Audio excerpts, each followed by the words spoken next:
Hello everyone, welcome back SRG studies. दोस्तों, स्वागत है आप सभी का आपके अपनी यूट्यूब चैनल SRG स्टडी में। फ्रेंड्स, आज के इस वीडियो में हम लोग पढ़ेंगे यूपी बोर्ड क्लास 6 का हिंदी चैप्टर नंबर 3 है, आप भले तो जग भला। जैसे कि आपको पता है, इससे बुक का नाम पहले मंजरी हुआ करता था, अब इसका नाम चेंज हो गया है। सिर्फ यहाँ पे नाम ही चेंज हुआ है और थोड़ा सा कवर इसका चेंज हुआ है, और जो अंडर के कंटेंट थे सभी as it is same to same हैं। कोई भी प्रश्न यहाँ पे चेंज नहीं किया गया है। तो आप ध्यान रखेंगे, मंजिल के स्थान पे आप लिख लेना अक्षरा। क्या लिखेंगे? ये बुक का नाम हो गया है अक्षरा। ठीक है, अब आइए शुरुआत करते हैं इस चैप्टर का। सबसे पहले हम इस चैप्टर के महत्वपूर्ण गद्यांशों की व्याख्या देखेंगे। पहला यहाँ पे गद्यांश दे रखा है कि दुनिया डैश डैश हितकर होगा। ये पहला यहाँ पे गद्यांश है, और गद्यांश का आपको पता है, एक आपके बुक में कॉपी में आपके पेपर में एक गद्यांश इस प्रकार से पूछे जाते ही हैं कि कोई गद्यांश दे दिया जाता है, उसका संदर्भ सहित व्याख्या करना होता है। तो सबसे पहले हम लोग इस पहले गद्यांश को यहाँ पे देखने वाले हैं। जैसे कि है पहला, दुनिया डैश डैश हित कर होगा। इसमें हम लोग देखेंगे संदर्भ। सबसे पहले संदर्भ में लिखेंगे प्रस्तुत गद्यांश हमारी पाठ्य पुस्तक। यहाँ पे मंजरी शब्द काट दीजिएगा, यहाँ पे लिख लीजिएगा अक्षरा। क्या लिखेंगे? अक्षरा लिख लीजिएगा यहाँ पे, क्योंकि आपकी पुस्तक का नाम मंजरी ना होकर के अक्षरा है, तो अक्षरा आप ध्यान में लिखेंगे प्रस्तुत गद्यांश हमारी पाठ्य पुस्तक अक्षरा के आप भले तो जग भला नामक पाठ से लिया गया है। इसके लेखक श्रीमन नारायण हैं। प्रसंग में लिखेंगे प्रस्तुत गद्यांश में लेखक ने बताया है कि आप दूसरों से जिस प्रकार का व्यवहार करेंगे, दूसरे मनुष्य भी वैसा ही आपके साथ व्यवहार करेंगे। व्याख्या इस प्रकार से हम लोग लिखेंगे, लेखक कहता है कि सारा संसार कांच के महल जैसा है। जिस प्रकार कांच के महल में आप अपना रूप साफ साफ दिखाई देता है, उसी प्रकार हमारी आदत की छाया ही हमें दिखाई देती है। आप खुश हों तो संसार भी विनम्र भाव और प्रेम से बात करेगा। आप अगर दूसरों की गलतियां ही देखते रहेंगे तो उन्हें अपना शत्रु समझते रहेंगे, उनकी ओर भौंका करेंगे तो वे भी आपकी ओर गुस्से से दौड़ेंगे। अंग्रेजी में एक कहावत है कि अगर आप खुश रहेंगे तो दुनिया भी आपका साथ देने को तैयार रहेगी। यदि आप गुस्सा करना और रोना हो तो दुनिया से दूर किसी जंगल में जाना है, और चले जाना ही कल्याणकारी होगा। पाठ का सारांश सब देखेंगे। पाठ का सारांश इस प्रकार से है, जैसे कि यहाँ पे दे रखा है कि कांच के एक विशाल महल में एक कुत्ता घुस आया, जोर से भौंकने लगा। कांच होने से बहुत सारे कुत्ते उसे अपने ऊपर भौंकते दिखाई पड़े। वह उन पर झपटा तो वे भी उन पर झपटे। अंत में कुत्ता गश्त खाकर गिर पड़ा। तभी दूसरा कुत्ता आया, वह प्रसन्नता से उछला कूदा, अपनी ही छाया में खुश हुआ और फिर पूंछ हिलाते हुए बाहर चला गया। दुनिया कांच के महल जैसी है, अपने स्वभाव की छाया ही उस पर पड़ती है। आप भले तो जग भला। अगर आप हंसेंगे तो दुनिया आपके साथ हंसेगी, परंतु आपके साथ रोएगी कभी नहीं। अमेरिकन राष्ट्रपति लिंकन की सफलता का रहस्य यह था, उन्होंने दूसरों की अनावश्यक नुक्ताचीनी से किसी का भी दिल कभी नहीं दुखाया।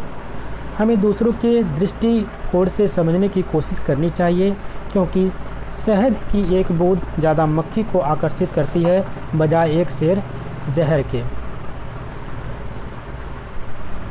यहाँ पे शहद लिख लीजिएगा, शायद हमको लगा ये शब्द होगा। लोग दूसरों की आंखों के तिनके को तो देखते हैं, परंतु अपनी आंखों के सहतीर नहीं देखते। दूसरों को सीख देना आसान है, लेकिन अपने आदर्शों पर चलना कठिन है। हमें निंदक को दूर ना कर उसे सम्मान देना चाहिए, क्योंकि वह हमारी गलतियों की ओर ध्यान दिलाकर हम पर उपकार ही करता है। इसके प्रतिकूल गलती करने वालों का अपमान ना कर हमें प्रेम और सहानुभूति के व्यवहार से उसे सुधारने का प्रयत्न करना चाहिए। गांधी जी हंसकर मीठी चुटकियाँ लेकर दूसरों की कड़ी से कड़ी आलोचना कर देते थे, जिनकी कहीं भी नहीं पड़ती थी। वे गांधी जी के पुजारी बन जाते थे। मनुष्य का व्यवहार कुशल होना चाहिए। जानवर भी प्रेम की भाषा समझते हैं और अनुकूल प्रतिक्रिया करते हैं। हमें अपने आदर्श आचार विचार के साथ साथ दूसरों के साथ प्रेम, सहानुभूति और सम्मान का व्यवहार करना चाहिए। यदि ज्ञानी पुरुष या मनुष्य स्वयं को सर्वज्ञ समझे तो वह सबसे बड़ा मूर्ख है। अब हम लोग इस चैप्टर के महत्वपूर्ण प्रश्न अभ्यास को देखेंगे। जैसे कि प्रश्न नंबर पहला तो आपको यहाँ से आप देख लीजिएगा, विद्यार्थी स्वयं करेंगे। उसके बाद प्रश्न नंबर सेकंड है, कुछ प्रश्न दे रखे हैं। जैसे कि यहाँ पे दिया गया है कि कर भला तो हो भला, यानी कि इसका आपको क्या करना है, वाक्य में प्रयोग करना है या इसका अर्थ बताना है। उत्तर में लिखेंगे कर भला तो हो भला। इसके लिए अर्थ इस प्रकार से होगा, दूसरों के साथ अच्छा करने से अपने साथ भी अच्छा होता है। यानी आप दूसरों को अगर भलाई करते हैं तो कहीं ना कहीं आपकी भी भलाई होगी। दूसरा पॉइंट है अंत भला तो सब भला। इसका अर्थ इस प्रकार से है, परिणाम अच्छा हो तो सब कुछ अच्छा माना जाता है। पॉइंट नंबर थर्ड है अंत भले का भला, यानी कि अच्छे लोगों का अंत अच्छा ही होता है। अगला पॉइंट है कहने से करना भला। इसका अर्थ इस प्रकार से केवल बात करने से बेहतर है कुछ करके दिखाना। अगला पॉइंट है बैठे से बेगार भली, कुछ भी ना करने से कुछ करना बेहतर है। ये लोकोक्तियाँ उदाहरण के तौर पर दी गई हैं, बच्चे स्वयं लोकोक्तियों का संग्रह करें। निबंध से कुछ हम लोग प्रश्न देखेंगे। प्रश्न नंबर 1 है, आपकी सफलता का सबसे बड़ा रहस्य क्या है? इस प्रश्न का अब्राहम लिंकन ने क्या जवाब दिया? उत्तर में लिखेंगे अब्राहम लिंकन ने जवाब दिया कि मैं दूसरों की अनावश्यक नुक्ताचीनी कर उनका दिल नहीं दुखाता। पॉइंट नंबर सेकंड है, गांधी जी ने अपने आश्रम को प्रयोगशाला क्यों कहा? उत्तर में लिखेंगे गांधी जी के आश्रम में केवल सैद्धांतिक बातें नहीं होती थी, वहाँ उनका व्यवहारिक प्रयोग भी होता था, जिससे में उनकी अहिंसात्मक प्रवृत्ति बहुत ही उपयोगी होती थी। यही कारण है कि उन्होंने अपने आश्रम को प्रयोगशाला कहा। तो दोस्तों, जहाँ पे आपको सिर्फ सैद्धांतिक बातें नहीं की जाए, आपको सिर्फ एक किताबी ज्ञान ना दिया जाए, वहाँ पे प्रैक्टिकल करके भी दिखाया जाता है, तो ऐसी चीज़ों को हम प्रयोगशाला कह सकते हैं। तो इसलिए गांधी जी ने अपने आश्रम को प्रयोगशाला इसीलिए कहा था क्योंकि उनके उनका आश्रम था, वहाँ पे सिर्फ सैद्धांतिक बातें नहीं होती थी, बल्कि उनके अपने व्यवहारिक जीवन में प्रयोग करके भी अपनाया जाता था, जिससे इसीलिए उसने अपने आश्रम को प्रयोगशाला कहा था। पॉइंट नंबर 3 है, पाठ के शीर्षक आप भले तो जग भला का क्या आशय है? यहाँ पे आपको बताना है जो पाठ का शीर्षक है आप भले तो जग भला, इसका अर्थ क्या होगा, इसका आशय क्या होगा, इसके बारे में लिखना है। उत्तर में लिखेंगे पाठ के शीर्षक आप भले तो जग भला का आशय है, जो जिसके साथ जैसा व्यवहार करता है वह बदले में वैसा ही पाता है। यानी आप किसी के साथ अच्छा करेंगे तो आपको अच्छा मिलेगा, आप यदि किसी के साथ बुरा करेंगे तो आपके साथ भी बुरा होगा। इसलिए ध्यान में रखेंगे आप भले तो जग भला, इसका अर्थ यही होता है। प्रश्न नंबर 4 है, नीचे दी गई पंक्तियों का भाव स्पष्ट कीजिए। कुछ पंक्तियाँ यहाँ पे दे रखी हैं, उनका आपको भाव स्पष्ट करना है। जैसे कि पहली पंक्ति है, दुनिया कांच के महल जैसी है। इसमें हम लोग इसका अर्थ लिखेंगे, अर्थ में लिखेंगे अपने स्वभाव की छाया उस पर ही पड़ती है। दो यहाँ पे पॉइंट दे रखे थे। यहाँ पे एक आपका था दुनिया कांच के महल जैसी है, अपने स्वभाव की छाया उस पर ही पड़ती है। इसका अर्थ इस प्रकार से होगा, स्वभाव इस प्रकार से होगा, जिस प्रकार दर्पण में वास्तविक रूप दिखाई दे जाता है उसी प्रकार किसी को अपने व्यवहार का ही प्रतिफल प्राप्त होता है। यानी कि जिस प्रकार से आप दर्पण के सामने खड़े होते हैं तो आपका वास्तविक रूप दिखाई देता है। यदि आप किसी के साथ जैसा व्यवहार करेंगे उसका प्रतिफल भी आपको वैसा ही प्राप्त होगा। अगर आप किसी से अच्छा व्यवहार करते हैं तो आपको अच्छा मिलेगा, आपके प्रति भी कोई अच्छा व्यवहार करेगा। यदि आप किसी के साथ बुरा व्यवहार करेंगे तो कहीं ना कहीं आपके ऊपर भी ऐसा ही प्रतिफल देखने को मिलेगा। अर्थात हम कह सकते हैं जैसा आप आचरण करेंगे वैसा सामने वाला भी हमारे साथ वैसा ही आचरण करेगा। अगला पॉइंट है, अगर आप हंसेंगे तो दुनिया भी आपका साथ देगी। पहला यहाँ पे पूरा है, इसका अर्थ होगा भाव इस प्रकार से है, यह दुनिया सुख में हमेशा साथ देती है, दुख में भी कभी भी साथ नहीं देती है। इसलिए आपको हंसते रहना चाहिए, मुस्कुराते रहना चाहिए। तो अगर आप हंस रहे हैं, मुस्कुरा रहे हैं तो कहीं ना कहीं दुनिया भी आपके साथ चल रही है। अगला पॉइंट है, शहद की एक बूंद ज़्यादा मक्खियों को आकर्षित करती है बजाय एक सेर जहर के। ये पॉइंट देख लीजिएगा, मुझे समझ नहीं आ रहा है, मैं अपने बुक से भी चेक करके आपको बताता हूँ। ठीक है, बिल्कुल शब्द ये सही है, यहाँ पे जहरी है। तो शहद की एक बूंद ज़्यादा मक्खियों को आकर्षित करती है बजाय एक शेर जहर के। आपको अर्थ में इस प्रकार से इसका अर्थ लिखेंगे, इसका भाव इस प्रकार से है, कई दुर्गुणों की अपेक्षा एक के गुण अधिक प्रभावकारी होता है। जिस प्रकार से यहाँ पे बताया गया है, अगर आपके पास कई दुर्गुण हैं, अगर एक किसी के पास एक ही गुण है, तो कहीं ना कहीं उन दोनों का अगर कंपैरिजन करेंगे तो जो एक गुण वाला होगा वो आपसे कहीं ज़्यादा प्रभावित होगा। उसी प्रकार जैसे यहाँ पे ऊपर लिखा है, एक बूंद ही शहद क्या है, जो शहद की मक्खियाँ हैं उनको आकर्षित करेंगी। अगर आप जहर रख देंगे, एक शेर रख देंगे, बहुत अधिक मात्रा में जहर रख देंगे, लेकिन वो जहर के पास नहीं जाएंगे। तो ध्यान में रखेंगे, कई दुर्गुणों की अपेक्षा एक गुण अधिक प्रभावकारी होता है। अगला पॉइंट है, लोग दूसरों की आंखों का तिनका तो देखते हैं पर अपनी आंखों के सहतीर को नहीं देखते। तो इसका भाव इस प्रकार से है, दूसरों के साधारण अवगुण शीघ्र दिखाई दे जाते हैं, हर कोई को ये दिखाई देता है, पर जब अपने अंदर असाधारण दुर्गुणों को भी जिसको अपने अंदर के असाधारण दुर्गुण नहीं दिखाई देते हैं। यानी कहने का तात्पर्य है, लोग क्या करते हैं, दूसरों की बुराई बहुत जल्दी से पकड़ लेते हैं, लेकिन अपने अंदर की जो बुराई रहती है उसको नहीं देख पाते हैं कि हमारे अंदर कौन सी बुराई है। इसी में आगे दोहा मिलेगा आपको, बुरा जो देखन मैं चला बुरा न मिलिए कोई, जो दिल खोजा आपनो मुझसा बुरा न कोई। यानी कि इसका अर्थ यही होता है कि हमने दुनिया में ढूंढ डाला कि सबसे बुरा कौन आदमी है, लेकिन जब अपने अंदर झांक कर देखा तो मुझसे बुरा आदमी कोई दुनिया में दिखाई नहीं दिया। तो इसी प्रकार से इसका यही भाव स्पष्ट होता है कि दूसरों के साधारण जो अवगुण होते हैं हमको शीघ्र दिखाई दे देते हैं, जबकि अपने असाधारण जो दुर्गुण भी होते हैं वो दिखाई नहीं देते हैं। अगला पॉइंट है, प्रश्न नंबर 5 है, प्रश्नों के उत्तर के रूप में 4 विकल्प दिए गए हैं, विकल्प पर सही का चिन्ह लगाएं। जैसे कि जो पहला यहाँ पे पॉइंट दे रखा है का जो सही होगा उसके सामने सही लगाना है। 4 आपको विकल्प मिलेंगे एक प्रश्न के।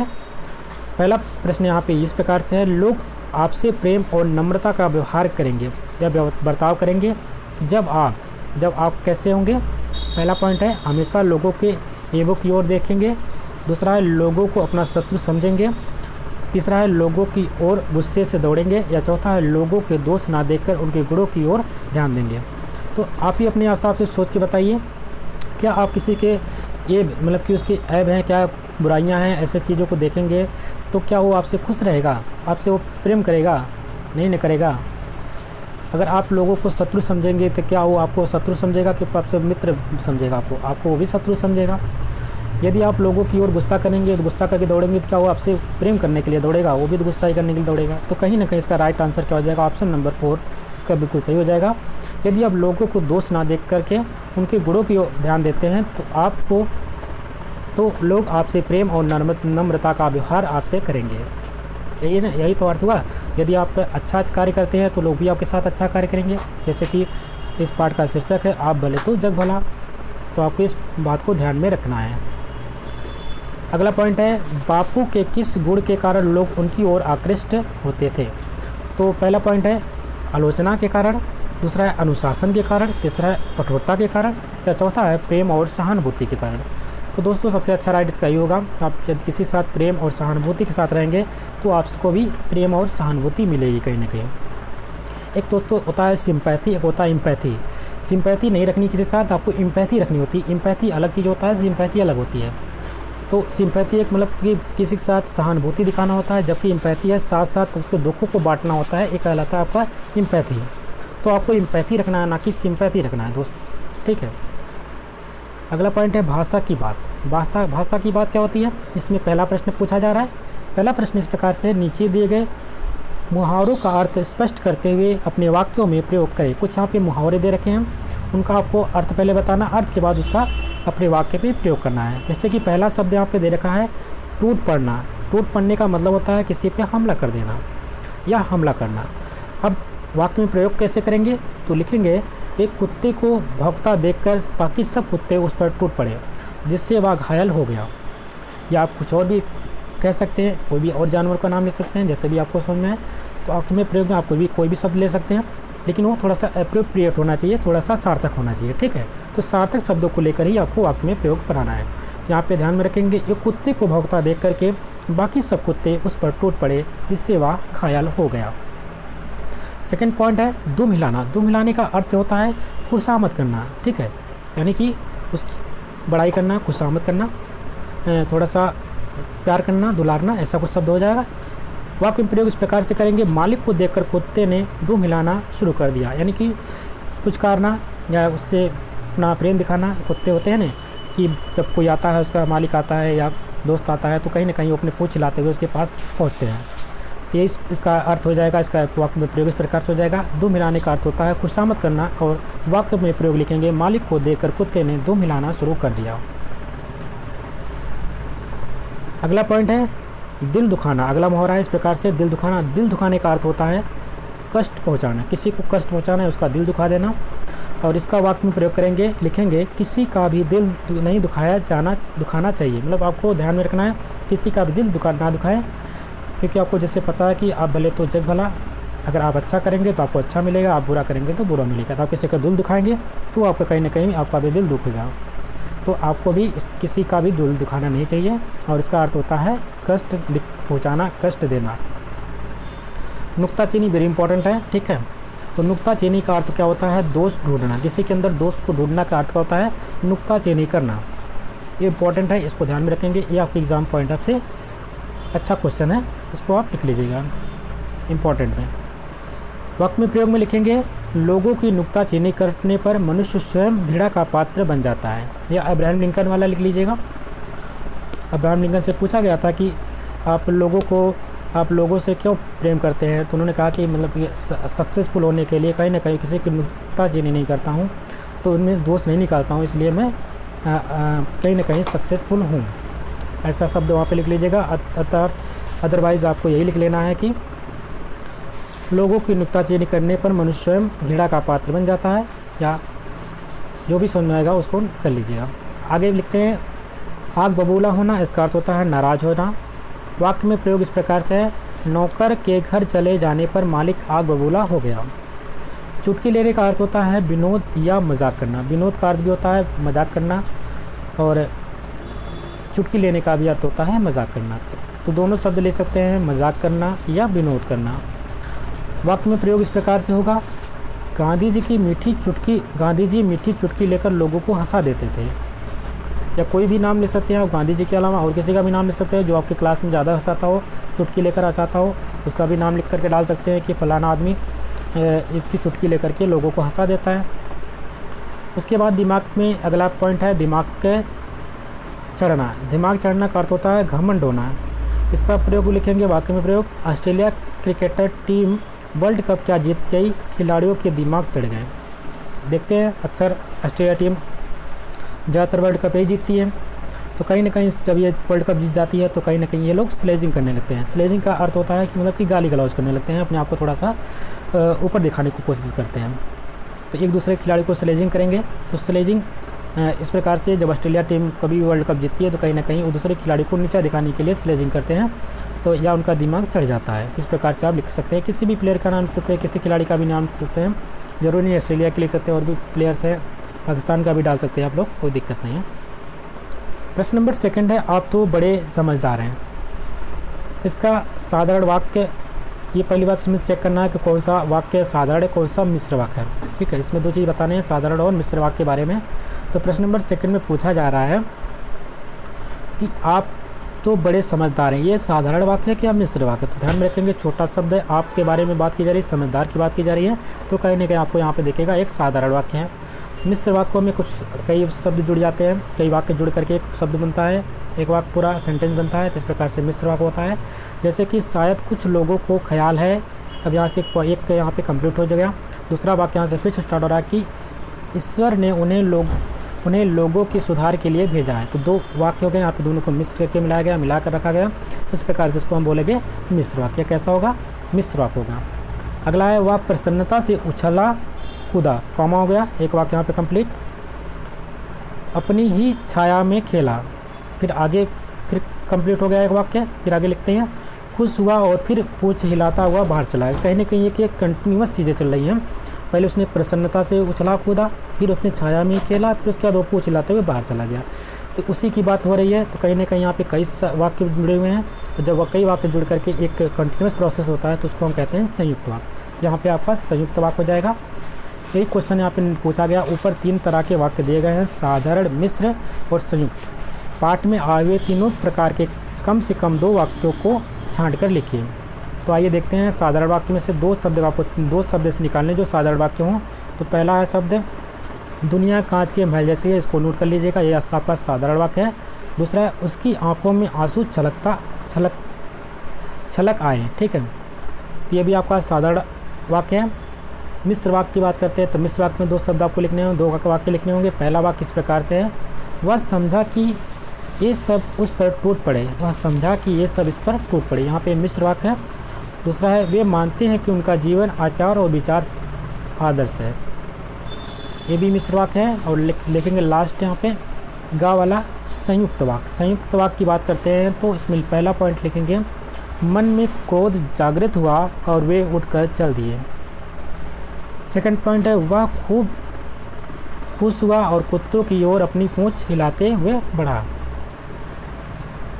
प्रश्न नंबर 3 है, यह तो बड़ी अशिष्टता होगी।